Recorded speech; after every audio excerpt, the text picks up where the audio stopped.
We all get it. The economy is getting worse. You constantly have to go to work. There's no longer a time where you can just not go to work, grow your own food, and live off home. It's very rare. You can, but it's very difficult to do in today's times. You still have to pay taxes. You still have to pay property tax. It's almost like we have to continue working, and if we don't, then we'll really lose everything. And where we are right now, it seems that we have to work. It's not even an option to work. You just have to work just to even survive now.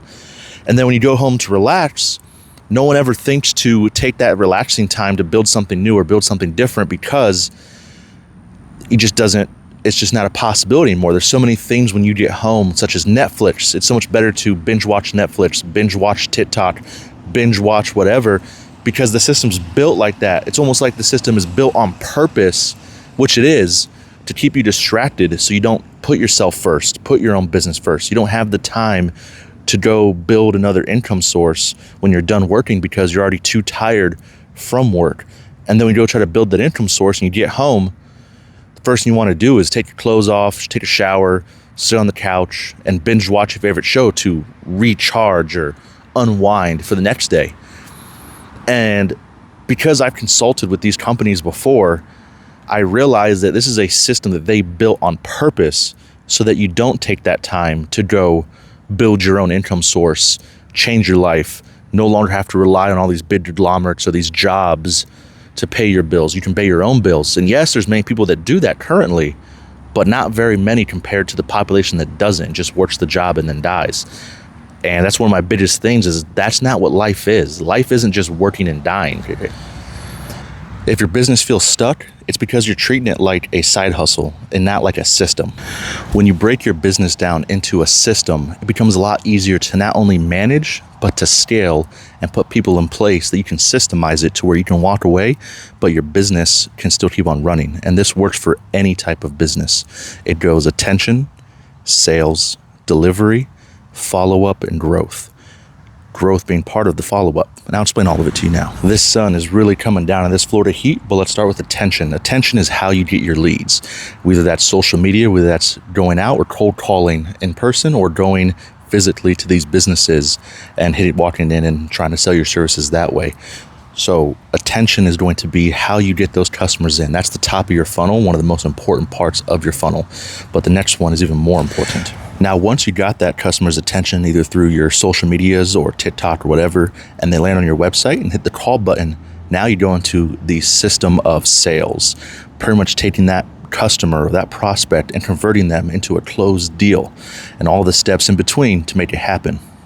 Now, after you close the deal, now you're moving into delivery. Now, delivery, depending on if you're a product business or a service-based business or a hybrid business, this will change how you do your delivery, of course. But let's just say customer comes in, you close the deal, the delivery would be how you send out those packages to your customers, what you put in that package, make them feel good, make them feel as if they're part of something. And on the service side, it'll be a quick service and doing the fulfillment of it and doing a really good job and if you're like a lawn care business, after you finish doing a lawn, you give them a pamphlet of how they can take care of their lawn. The small details is what you want to really focus on to really give them a really unique experience and make yourself different from all these other businesses, especially these asshole corporate conglomerates. I'll probably edit that one out. Now, follow-up. This is a hugely important one, but a lot of people skip out.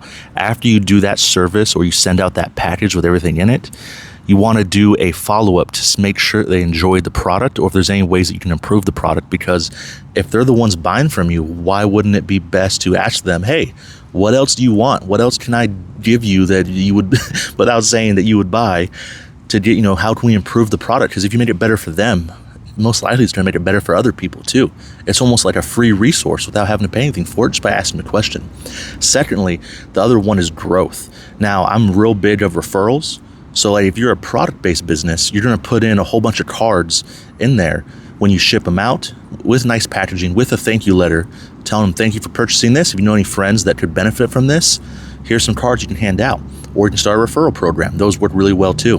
People love getting little discounts and racking up points. Other one is for like a service-based businesses. Instead of saying, who else can have, who else needs this done? Say, hey, Who else, if they would say it's a power washing company, hey, has power washed your sidewalk? It makes your business look really nice. Who else do you know that could potentially benefit from this kind of service? And you never know, because you miss every shot you don't take. So they may refer someone to you and just closed another client.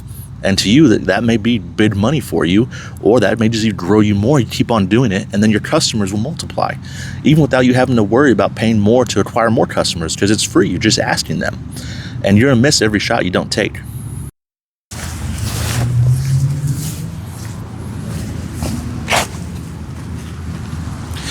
Then that brings up the next question, is how do we tie it all together?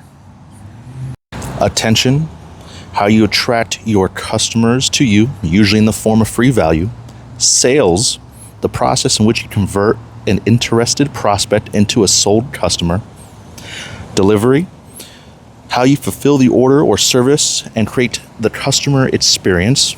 Follow up and expand, using your customer base to make improvements and turn one customer into many through referral programs.